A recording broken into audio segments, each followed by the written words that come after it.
Alhamdulillahirabbil alamin. Asyhadu an la ilaha illallah wa asyhadu anna Muhammadar Rasulullah. Rabbi shrah li sadri wa yassir li amri wahlul 'uqdatam min lisani yafqahu qawli. Kita awali pengajian pagi ini dengan baca basmalah. Bismillahirrahmanirrahim. Bapak Ibu, ini sengaja di copy, dibesarkan. Memang pagi ini kita teori dan praktek. Jadi ini betul-betul dipegang. Kalau masih kurang, masih ada yang ditambah. Pertemuan kemarin itu sejarah tentang kiblat. Nah, sekarang seperti apa praktek menentukan arah kiblat yang mudah? Ini khusus bulan Mei ya. Bulan Mei bisa dicobakan nanti sesuai waktunya. Sekarang tanggal berapa Pak? 14. Baik. Oh 15. Nah, pasti bisa dipakai 2 pekan ke depan. Ini judulnya bayang kiblat digunakan sesuai tanggal dan waktunya, berarti 3W-nya ya, dan waktunya sebenarnya, dan waktunya dengan mempedomani bayang benda tegak lurus, maka bayang-bayang tersebut dipermanenkan sebagai pedoman arah kiblat selama-lamanya. Kalau arah kiblat sudah dapat, itu berlaku untuk selamanya. Kiblat tidak pernah berubah-ubah. Karena Ka'bah itu dia tetap di Mekah, diabadikan dalam Al-Quran. A'udzubillahi minasyaitonirrajim. Inna awwala baitin wudi'a lin-nasi lalladzi bi Bakkata mubarakan wa hudan lil alamin. Sesungguhnya rumah ibadah yang pertama kali dibangun untuk manusia adalah Ka'bah. Di Bakkata, tempatnya di Makkah. Makkah itu boleh disebut Bakkah, boleh disebut Makkah. Kalau dalam Quran Makkah, bahasa yang populernya Makkah.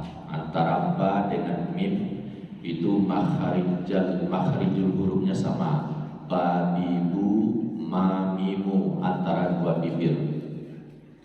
Jadi Bakkah, Makkah sama. Jadi di Bakkah, letak Ka'bah itu di Makkah yang diberkahi. Dengan adanya Ka'bah di Mekah itu, kota Mekah penuh berkah. Berkah dimaknai banyak manfaat. Berkah juga dimaknai menyenangkan lahir batin.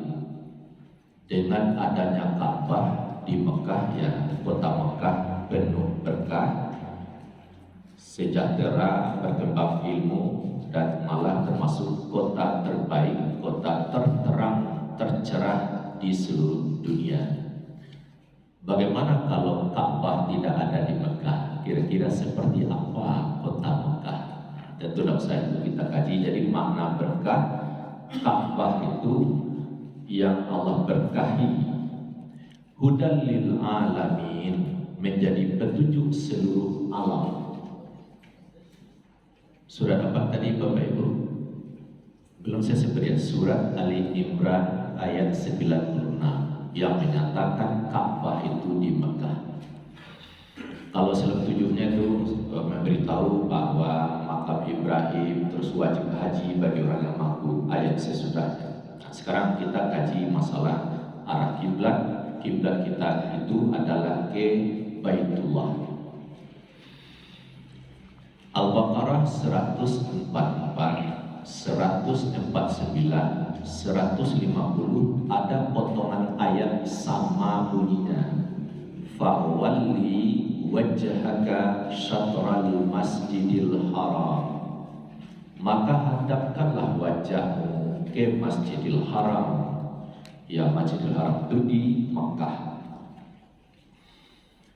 Terus dalil dari hadis, kalau ayat itu dari hadis Nabi, ini semua dalam buku ini buku diluncurkan tahun 2000 bersama Buya Haji Iskandar di PT Pelindo dulu pas 2000. Karena buku ini saya buat judulnya Peragaan Sunnah dan Bid'ah tentang Kematian dilengkapi dengan penentuan arah kiblat. Sebab kalau orang meninggal itu waktu disalatkan cocok dengan arah kiblat. Dia di depan, terus kakinya sebelah kiri, kepala sebelah kanan kalau kita kiblat. Nah, jadi dia diletakkan seperti itu. Nanti masuk kubur, mayat itu ditentukan juga kiblatnya, kuburan digali, terus lahad, tiba di lahad itu dihadapkan lagi ke kiblat. Jadi maka buku ini bab terakhirnya penentuan arah kiblat. Di sini saya buat dalil tentang arah kiblat. Al-baitu kiblatun li ahlil masjidi wal masjidu kiblatun li ahlil harami wal haramu kiblatun li ahlil ardi fi masyariqiha wa magharibiha min ummati. Riwayat Imam Baihaqi. Artinya Baitullah menjadi kiblat bagi orang yang dalam masjid. Maksudnya Masjidil Haram. Kan satu-satunya masjid yang tidak pakai mihrab di depan itu kan Masjidil Haram. Lalu kalau Masjidil Haram itu mihrabnya di mana? Kan mihrab itu kan tempat yang tersembunyi, tempat yang khusus. Terus kalau untuk bangun masjid seluruh dunia yang dimaknai sekarang mihrab itu yang menghadap ke kiblat. Nah, jadi Ka'bah menjadi kiblat bagi seluruh orang yang ada dalam masjid. Bangunan Masjidil Haram menjadi kiblat bagi orang yang berada di tanah haram. Tanah haram itu maksudnya tanah suci Mekah. Luas tanah suci Mekah itu berapa? Ini Ka'bah ke utara Tanim 6 km itu yang dekat. Terus ada timur laut 16 km, 15 km, 12 km, 14 km. Jadi ada tiang, dulunya 5 yang ditanam oleh Nabi Ibrahim waktu manasik haji masa beliau yang dibimbing oleh Jibril. Nah, tiang itu adalah batas tanah suci Mekah. Di luar tiang itu ya tanah biasa. Jadi tanah haram punya nilai penghormatan tersendiri. Kalau sekarang tiang itu sudah lebih dari 100 banyak. Nah, dipermanenkan dengan pindah, tapi dulu hanya 5. Jadi orang yang berada di tanah haram jauh di sana, tidak tampak Ka'bah, tidak apa-apa, hadapkan saja badan ke Masjidil Haram. Misalnya di garis orang di Tanim sebelah sini tidak tahu dia di mana letak Ka'bah, ya tidak apa-apa, diperkirakan dia menghadap minimal menyentuh bangunan Masjidil Haram. Terus lanjut Nabi, tanah haram menjadi kiblat bagi umatku yang di timur dan di barat. Kalau disebut timur barat itu juga yang utara dan selatan. Jadi kita di Padang ini, kiblat kita setelah ini digaris, kiranya tidak menyentuh Ka'bah, tidak apa-apa. Moga-moga menyentuh bangunan Masjidil Haram. Kiranya setelah diukur, tidak pula, ya tidak apa-apa. Moga-moga menyentuh tanah suci Mekah. Nah, itu. Cuma begitu, kalau salah 1 derajat, selisihnya lebih 100 kilo. Jadi kalau sempat salah 10 derajat saja arah kiblat kita ke barat, maka itu sudah melampaui Ethiopia. Kalau arah kiblat diarahkan ke barat, maka orang Padang berkiblat ke Afrika Tengah. tidak lagi ke tanah suci Mekah. Sementara ayat sangat tegas bahwa li wajhaka syatral masjidil haram. Nah, sekarang sudah ada ilmunya. Terus tadi disebut juga karena ini tentang menggali kuburan dicocokkan arah kiblat. Buku ini saya revisi menjadi ringkas, tapi tak masuk lagi bab tentang menentukan arah kiblat. Kalau ini apa-apa saja yang bid'ah dilakukan orang semua pula satu bab. Jadi setelah dikaji itu tak lagi, maka di buku yang kecil ini yang hadis tadi tidak semua, tapi ada yang lebih pendek. Al-Ka'batu qiblatul lakum ahya'an wa amwatan. Ka'bah adalah kiblat bagi kalian baik semasa hidup maupun setelah meninggal. Jadi kalau kita yang hidup ini, kalau baca Quran bagus menghadap kiblat, berdoa afdal menghadap kiblat, buang hajat tidak menghadap, tidak membelakangi. Terus apa lagi? Kalau meludah jangan menghadap kiblat kalau sudah tahu arahnya. Terus apalagi maksud Baitullah dalil alamin menjadi petunjuk seluruh alam, tentu dibahaslah dalam kajian tafsir. Nah, sekarang betapa pentingnya kiblat kita itu benar, karena syarat sahnya salat seseorang sepakat ulama menghadap kiblat. Nah, sekarang bagaimana kita di Padang tak tahu arah kiblat? Allah mudahkan dengan sinar matahari bisa setiap hari menentukan arah kiblat. Jadi Bapak Ibu, matahari itu sangat besar. Saya sudah baca beberapa tafsir, masuk Buya Hamka, Pak Kuresihab dan bacaan lain, bahwa matahari itu besarnya lebih 1 juta kali daripada bumi ini. Tapi karena dia jauh 150 juta kilometer, terlihat kecil saja matahari itu, sehingga kita bisa hidup tidak terbakar, mudah menentukan jadwal salat. Misalnya terbenam matahari masuk maghrib, itu untungnya matahari terlihat kecil. Kalau matahari itu sebesar aslinya, itu tidak terlalu mencari seluruh langit matahari, tentu tidak mungkin. Jadi Allah Maha Penyayang, matahari itu dijauhkan dari bumi sehingga bisa pedoman jadwal salat. Ternyata juga bisa menentukan arah kiblat setiap hari, karena matahari itu terbitnya setiap hari itu berpindah-pindah, terbit dan terbenamnya berpindah-pindah. Itu diisyaratkan dalam surat Ar-Rahman ayat 17. Rabbul masyriqaini wa rabbul maghribain. Tuhan menjaga dua timur dan Tuhan menjaga dua barat. Jadi dalam Al-Quran Ar-Rahman ayat 17 itu timur itu 2, barat 2. Terjemahnya sampai di situ. Tapi apa maksud 2 timur 2 barat? Nah, dipertegas lagi. Tuhan menjaga 2 batas terbit matahari di timur dan Tuhan menjaga 2 batas terbenam matahari di barat. Bulan Desember yang lalu, matahari ini khatulistiwa, matahari terbenamnya di sini 23,5 derajat ke selatan, terbit terbenam. Sehingga Australia, New Zealand itu dulu Selandia Baru populernya, Amerika Selatan itu musim panas di bulan Desember. Maka ke sini 21 derajat 25 menit.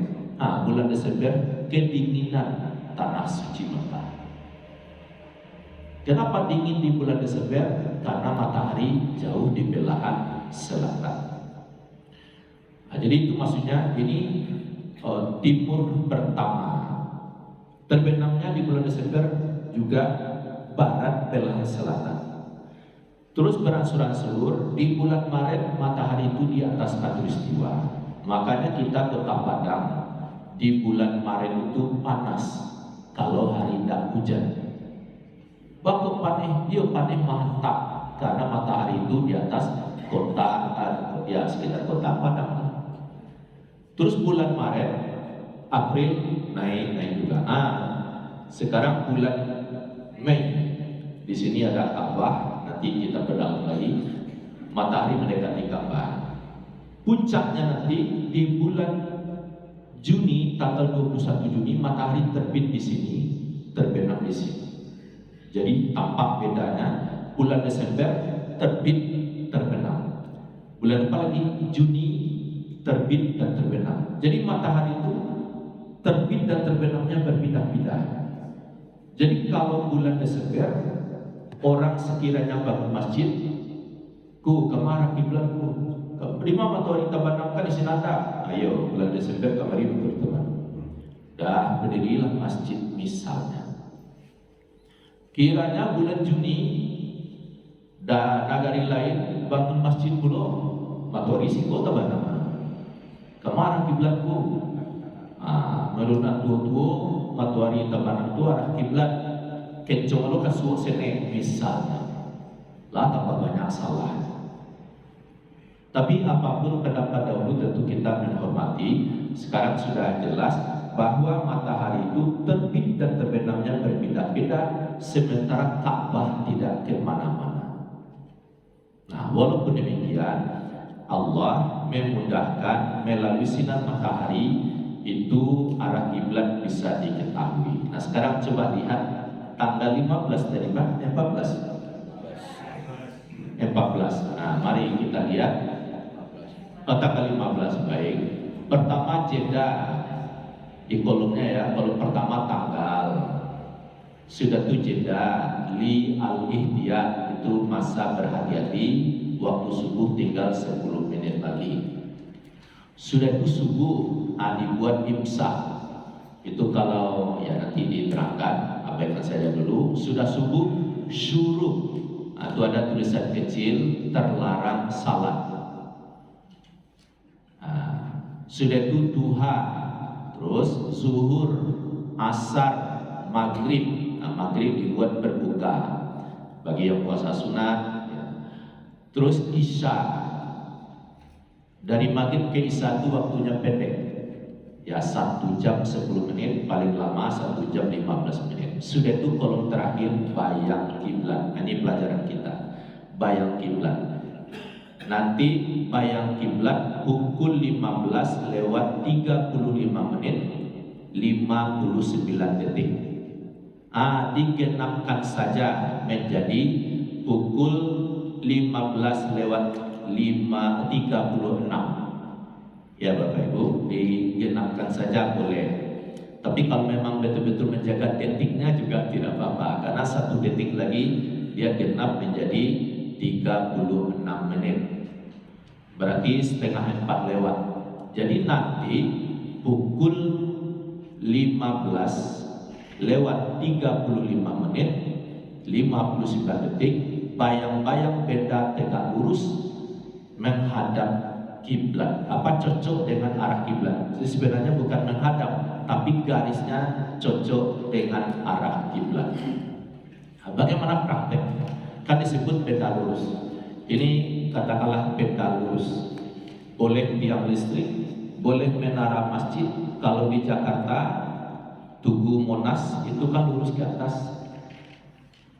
Kalau Masjid Raya sudah ada juga menara, apalagi kalau Bukit Tinggi Jam Gadang, insya Allah kan tegak lurus ke atas. Jadi pukul ini alat bantu seumpama matahari. Pukul berapa tadi? 13 lewat 15 tadi ya. Pukul 13 lewat 35. Kalau matahari di atas ini sebutlah pukul 12. Ini beda tegak lurus. Kalau ke sini sedikit, pukul 1, pukul 2, pukul 3, lewat berapa tadi itu? Lewat 35. Setengah jam lagi kira begitu ya. 35. Nah, beda ini tegak lurus, matahari di situ. Kan kamari bayang-bayang. garis bayang-bayang peta tadi, garis itu dipermanenkan. Nah, sudah dapat garisnya kan menghadap ke situ dia. Kiblat bukan ke sana. Tapi garislah, sudah dapat garis, tarik garis itu lagi ke depan. Sudah dapat garis itu, ditarik terus tidak berhenti-henti sampailah dia ke Ka'bah. Itu maksudnya bayang kiblat. Nah, jadi untuk mudahnya tidak mesti seperti ini. Nanti sore ayah berdiri di halaman, disaksikan oleh ibu. Bayang ayah pukul 13:36 itu di garis dari kaki sampai ke palu. Kan lumayan panjang bayang-bayang tuh garis. Nah, garisnya madok kemudian ke timur. Sudah dapat garis ya sudah. Seandainya ini sajadah, letakkan berdiri sini, menghadap ke sini, maka menghadaplah dia ke kiblat. Jadi bayangannya berlawanan arahnya dengan kiblat. Walaupun berlawanan, yang penting kan dapat garis. Jadi kalau sepentang itu bayangannya menghadap berlawanan arah dengan Baitullah. Karena dapat berlawan itu, balikan supaya tidak berlawanan, balik kanan. Tadi kan ke sana bayangnya ya balik kanan. Iya balik kanan itu. Oh iya balik kanan ya. Bukan hadap kanan. Kalau ini hadap kanan, hadap kiri, atau balik kanan namanya tidak bisa, atau balik kiri pun juga bisa. Pokoknya balik. Akhirnya dapat bayang kiblat. Sekiranya nanti hari hujan atau mendung, kan itu pagi ya walaro, kirunya hujan sore misalnya, ya tidak apa-apa, bersabar. Besok tanggal ke-16 pukul 15:39 25 detik. Nah, berbeda menitnya. Tidak apa-apa, dicoba lagi seperti tadi. Maka dari situlah arah kiblat. Kita langsung melompat pada tanggal 31. Nah, itu sudah 4:30 lagi ya. Pukul 16 jam 4 sore lewat 29 menit 8 detik. Itu bayang-bayang sudah lumayan panjang tuh. Panjang bayang-bayang garis, maka garis itulah pedoman arah kiblat. Kalau tadi orang yang berdiri atau tiang listrik, menara, sekiranya di antara kita Bapak Ibu rumah jendela atau pintunya menghadap ke barat, kan lumayan tuh. Buka, masuk sinar matahari ke dalam rumah, masuk. Katakanlah ini pintu sudah dibukakan. Bayang konsep ini kan lurus masuk ke dalam rumah atau kamar, ruangan tamu, entah dapur, pokoknya di madape rasaki masuk sinar matahari ke dalam rumah. Pas lo konsep pintu lain dulu garis bayang-bayang konsep itu permanenkan, maka itulah arah kiblat untuk selama-lamanya. Tapi ya jam harus akur untuk kita Kota Padang. Nah, ini dipakai. Jam harus akur, dicocokkan dengan internet, RRI, televisi. Sebab kadang antara ayah dan ibu sama-sama punya jam, kadang berbeda, mungkin domini atau syukur-syukur sama. Ada orang punya teori pokoknya dicapean jam sehingga tidak terlambat, itu terserah. Yang terbaik itu akur. Ini yang dimaksud dengan bayang kiblat. Jadi setiap hari bayang kiblat itu memang berubah-ubah, tapi bukan kiblat itu berpindah-pindah pula. Kalau seandainya sudah dapat nanti, ya udah ini tidak guna lagi, misalnya tentang itu. Tapi ingin mencoba lagi 2 hari lagi, beberapa hari lagi, mungkin ada cucu, anak yang belum mencoba, baguslah kita perkenalkan. Sekira sampai di sini mungkin ada masukan atau pertanyaan, silakan.